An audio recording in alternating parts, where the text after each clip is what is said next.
লোহার একটা হাতুড়ি দিয়ে মাথা থেকে পা পর্যন্ত পিটানো হবে, পিটিয়ে ওর গোশতের হাড্ডিগুলোকে থেতলে ফেলা হবে। মুমিনদের কাছে এসে মালাকুল মাউত একজন যুবকের বেশে সাদা ধবধবে জুব্বা পরে সুগন্ধি মেখে মুমূর্ষু ব্যক্তির শিয়রে বসে বলে, ইয়া আইয়াতুহান নাফসুল মুতমাইন্না, হে প্রশান্ত আত্মা, উখরুজি ইলা মাগফিরাতিল্লাহি ওয়া রিদওয়ানি, আল্লাহর ক্ষমা আর দয়ার দিকে বের হয়ে আসো। বলা মাত্রই মুমিনের আত্মাটা স্মুথলি বের হয়ে আসে। কাফান মিন আকফানিল জান্নাহ, হানুত মিন হানুতিল জান্নাহ, জান্নাত থেকে আনা সুগন্ধি কাফনের মধ্যে পেঁচিয়ে তিনি রূহটাকে নিয়ে ইল্লিনে চলে যায়। সরাসরি দেখে মালাকুল মাউতকে। আর যারা ইসলাম বিরোধী, কোরআন বিরোধী, তাদের সামনে এসে মালাকুল মাউত ত্রাস সৃষ্টি করে। আগে ধমক। হাইওয়েতে মাঝে মাঝে ডাকাতি হয় না? বাসগুলোর মধ্যে যখন ডাকাতি হয়, বাসে থাকে 50 জন, ডাকাত ঢুকে 5 জন, এই 5 জনের ভয়ে সবগুলো পেশাব করে দেয়। কারণ ত্রাস সৃষ্টি করে। এসেই চাইনিজ কুড়াল দিয়ে আগে কুবায় দেয় 4-5 জনের। রক্ত দেখে কি দেওয়ার সব আগে রেডি করে রাখে। মালাকুল মাউত এসে কাফের নাস্তিক মুশরিকদের সামনে সেরকম একটা ত্রাস সৃষ্টি করে। ভয়ে লোকটা কাঁপতে থাকে। ওর কাছে ভদ্র ভাষায় কথা বলে না, সুন্দর জামা পরে আসে না, কালো কুচকুচে চেহারা, ভয়ঙ্কর একটা রূপ নিয়ে, আকৃতি নিয়ে ইসলাম বিরোধীদের মাথার সামনে আসে, দুর্গন্ধযুক্ত চেহারার দেহ নিয়ে ধমক দিয়ে বলে, ও পাপাত্তা, ইয়া আইয়াতুহান নাফসুল খাবিসা উখরুজি ইলা গাদাবিল্লাহ, হে পাপাত্তা, আল্লাহর রাগ, ক্রোধ আর গজবের দিকে বের হয়ে আয়। মুমিনের আত্মা বলার সাথে সাথে যেমনি মুমিনের দেহ থেকে বের হয়ে জান্নাতি কাফনের ভেতরে ঢোকে, কাফেরদের আত্মাও কি এরকম তাড়াতাড়ি বেরোতে চায় নাকি? কাফেরদের আত্মা বেরোতে চায় না। ডানে দৌড়, বায়ে দৌড়, সামনে দৌড়, পেছনে দৌড়, দৌড়াদৌড়ি করে। মালাকুল মাউত এটাকে টেনে হিচড়ে, একটা জীবিত ছাগলকে জবাই না করে তার চামড়া উল্টার দিকে টেনে হিচড়ে বের করলে ছাগলটা যত কষ্ট পায়, এর চেয়ে কমসে কম 70 গুণ বেশি কষ্ট দিয়ে কাফের মুশরিক আর গাদ্দারদের রূহ কবজ করা হয়। আল্লাহ এই পরিস্থিতি থেকে তুমি আমাদের বাঁচাও। মুমিনদের রূহ যেমনি কবজ হয়, ওইভাবে রূহ কবজের ব্যবস্থা করে দিও। ইমানের মৃত্যু নসিব করে দিও, শাহিদি মৃত্যু নসিব করে দিও। আমাকে শহীদ করে সেই মিছিলে শামিল করে নিও, যে মিছিলের নেতা মীর হামজা খোবায়েবে খাব্বাব,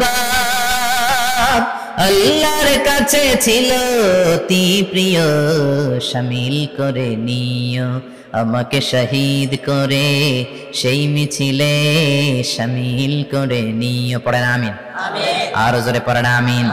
তার মানে বিমান দুর্ঘটনায় হোক, কিংবা লঞ্চ ডুবিতে হোক, কিংবা আগুনে পড়ে হোক, কিংবা আত্মঘাতী হামলায় হোক, যে যেখানেই মারা যায়, কবরের 3টা প্রশ্ন তার জন্য আছে না নাই?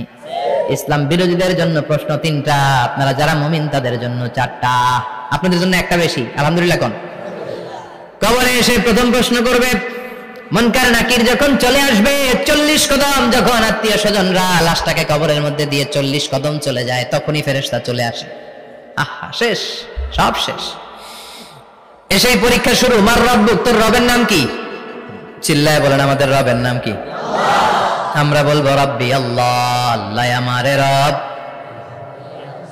দমে দমে তনু মনে তারি অনুভব। পড়েন, আল্লাহ আমারে রব। তোমার দুনিয়াতে আমি যেদিকে তাকাই, অথই নিয়ামতে ডুবে আছি সবাই। পাখ পাখালির গানে শুনি তসবিহ কলো রব, তসবিহ কলো রব, আল্লাহ আমারে রব।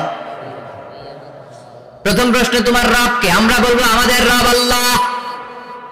দ্বিতীয় প্রশ্ন, ওমা দীনুক, তোমার ধর্মের নাম কি? আমরা কি বলবো? তৃতীয় প্রশ্ন, বিশ্বনবীর চেহারা দেখিয়ে বলা হবে আতারিফু হাদার রাজুল, এই লোকটারে চিনো নাকি? আমরা বলবো চিনি, আমাদের প্রাণের নবী, ঠিক কি না? চাঁদের চেয়ে সুন্দর তুমি নবী আমার কামলিহিওয়ালা, দু জাহানের বাদশা তুমি প্যারা নবী সাল্লে আলা, চাঁদের চেয়ে সুন্দর তুমি নবী আমার কামলিহিওয়ালা, ঠিক কি না? 3টা প্রশ্নের যথাযথ উত্তর যখন দিয়ে দিলেন, আপনার জন্য অতিরিক্ত আরেকটা প্রশ্ন করা হবে, ওয়ামা ইলমুক, তোমার নলেজ কি? 3টা প্রশ্নের উত্তর যে তুমি করতে পারলা, কিভাবে পারলা, কেমনে জানলা? নকল করে বলছো নাকি জেনে বুঝে আসছো? নকল হয় না? এখন তো পরীক্ষা চলতেছে বোধহয়। কি পরীক্ষা? এসএসসি পরীক্ষা।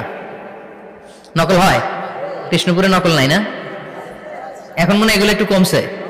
একটা সময় ছিল অনেক নকল হইতো, পাঞ্জাবের ভিতরে নকল, পকেটে নকল, টুপির ভিতরে নকল, মৌজার ভিতরেও নকল, এমনকি মেয়েরাও নকল করে পরীক্ষার হলে আসে না নাই? স্কেলের মধ্যে লিখে নিয়ে যায়, হাতের মধ্যে লিখে নিয়ে যায়, ওড়নায় লিখে নিয়ে যায়, কাপড়ে লিখে নিয়ে যায়, আসে না নাই? ফেরেশতারা বলবে নকল করছো নাকি? কেমনে জানলা? তিনটা প্রশ্নের উত্তর তুমি কেমনে বললা? আল্লাহ তোমার রব, ইসলাম তোমার ধর্ম, এই লোকটা বিশ্বনবী কেমনে চিনলা? আপনাকে তখন বলতে হবে আমি কোরআন থেকে শিখেছি, আমি হাদিস থেকে শিখেছি, আমি ইসলাম জেনে বুঝে মেনেছি, আমি আন্দাজে কোথাও ঘুরি নাই। চিল্লা এখন ঠিক কিনা? আপনাকে বলতে হবে, এজন্য শিখতে হবে, প্রতিনিয়ত ইসলাম সম্পর্কে জানতে হবে, আখের গোছাতে হবে, জীবনটাকে আলোকিত করতে হবে। চিল্লায় বলেন ঠিক কিনা? চারটা প্রশ্নই যখন হয়ে গেল, ফেরেশতারা বলবে আহলান ওয়া সাহলান ওয়া মারহাবান বিক, খোশামদেদ, কংগ্রাচুলেশন, খোশামদেদ, কংগ্রাচুলেশন, সব প্রশ্নের উত্তর তুমি পেরেছো। ফায়ুফসাহু লাহু কবরুহু 70 যিরান, আপনার কবরটারে 70 হাত লম্বা করে দেয়া হবে। ওয়া ইফতাহু লাহু বাবুন ইলাল জান্নাহ, আপনার কবর থেকে জান্নাতের দিকে দরজা খুলে দেয়া হবে। ওয়া ইলবাসু মিন লিবাসি আহলিল জান্নাহ, জান্নাতের দুইটা রেশমি কাপড়ের পোশাক এনে আপনারে পরিয়ে দেয়া হবে। আর বলা হবে নাম কানাউ মিলা আরুস, ঘুমাও, sleep, you should get some sleep now, তোমাকে লম্বা সময় পাড়ে দিতে হবে, ঘুমাও। কানাউ মিলা আরুস, যেমনি বর বাসর রাতে আরামসে ঘুম দেয়, বাসর রাতে যেমনি বর কনেকে নিয়ে মধুর ঘুম দেয়, তুমিও ঘুমাও, কেউ তোমার ঘুম ভাঙবে না। মালাক ইসরাফিলের কিয়ামতের জন্য ইসরাফিলের সিংহায় যে ফুৎকার আছে, ওই ফুৎকার ছাড়া কোনো কিছুই তোমার ঘুম ভাঙাতে পারবে না। আলহামদুলিল্লাহ পড়েন। আল্লাহ আমরাও যেন চারটা প্রশ্নের উত্তর দিয়ে লম্বা একটা ঘুম দিতে পারি, পড়ে না আমিন। ওয়াম্মাল কাফির ওয়া আহলুশ শিমাল, আর ইসলাম বিরোধী যারা, তাদের সামনে আসবে মালাকান আসওয়াদান আজরাকান, কৃষ্ণ বর্ণের দেহ, নীলাভ বর্ণের দুটো চোখ, গায়ের রং কালো, চোখের রং নীল, দেখতে কেমন লাগে? আলিফ লাইলার ভূতের মতো, কথা কন। গায়ের রং কালো, চোখের রং নীল। ফেরেশতা দুইটা আসবে, এসে ত্রাস সৃষ্টি করবে, এসে বলবে বল তোর রবের নাম কি? মার রব্বুক। ইসলাম বিরোধী মুশরিক কাফের নাস্তিক এরা বলবে আমি জানি না আমার রবকে, আমি জানি না, আমি তো আজীবন শুধু চেয়ার করেছি, মদ খেয়েছি, আমি ধর্ষণে সেঞ্চুরি করেছি দুনিয়ার বুকে, আমি টেন্ডারবাজি করেছি, চাঁদাবাজি করেছি, আমি মাস্তানি করেছি, আমার দাপটে এলাকার ইসলাম প্রিয়রা বাসায় ঘুমাতে পারে না। আমি ছিলাম টেন্ডারবাজ, আমি ছিলাম গডফাদার, সন্ত্রাসীদের লিডার, আমি ছিলাম ডন 1 2 3 সব, আমি ছিলাম ডনের ডন, আমি ছিলাম মাস্তান রংবাজ, রব টপকে আমি তো জানি না। লাদ্রি লাদ্রি, আমার জিজ্ঞেস করো না। আবার প্রশ্ন করা হবে ওয়ামা দীনুক, তোর ধর্মের নাম কি? বলবে লা আদরি, আমার কোনো ধর্ম নাই, আমার কোনো ধর্ম নাই, আমি শুধু মৌজ মাস্তিতে ছিলাম, আমি আনন্দ ফুর্তি করেছি, ইসলাম নিয়ে আমার মাথা ব্যথা ছিল না, আজীবন ইসলামরে আমি বাস দিয়েছি। চিল্লায় বলেন ঠিক কিনা? ইসলাম বিরোধীদের সাথে ছিল আমার চলাফেরা, আমার সব সাঙ্গপাঙ্গ ছিল গুন্ডা বদমাশ, ইসলাম বিরোধী। রব কি, ইসলাম কি, এগুলো আমি জানি না, আমার এগুলো জিজ্ঞেস করো কেন? ধর্ম কি আমি জানি না, আমি কিচ্ছু মনে করতে পারছি না। 3 নম্বর প্রশ্ন করা হবে আচ্ছা আরিফ হাদার রাজুল, দেখো তো এই লোকটারে চিনো কিনা? কয় না চিনি না, তবে মনে হয় এই লোকটারে দুনিয়ার বুকে আমি গালি দিতাম, এই লোকটার বিরোধিতা করতাম, ব্লগের মধ্যে এই লোকটার ব্যাপারে কুৎসা রটনা করতাম, এই লোকটার কার্টুন বানিয়ে আমি হিংসা ছড়িয়ে দিতাম, এই লোকটার ব্যাপারে আমি এলাকার মধ্যে অপপ্রচার চালাতাম। ফেরেশতারা বলবে তাই? এই ছিল তো ডিউটি, দাঁড়া এখনই আমাদের খেলা শুরু, এখনই শুরু। ফায়ুতরাকু বিমাতারিক মিন হাদিদ, লোহার একটা হাতুড়ি দিয়ে মাথা থেকে পা পর্যন্ত পিটানো হবে, পিটিয়ে ওর গোশতের হাড্ডিগুলোকে থেতলে ফেলা হবে।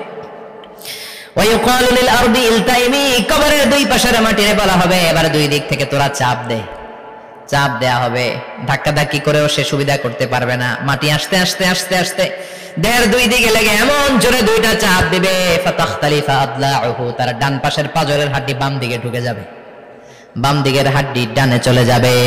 বিশ্বনবী বললেন এই হাতুড়ি দিয়ে পিটানোর শাস্তি, কবরের চাপ দেওয়ার শাস্তি চলতেই থাকবে হাত্তাল কিয়ামা, কিয়ামত পর্যন্ত।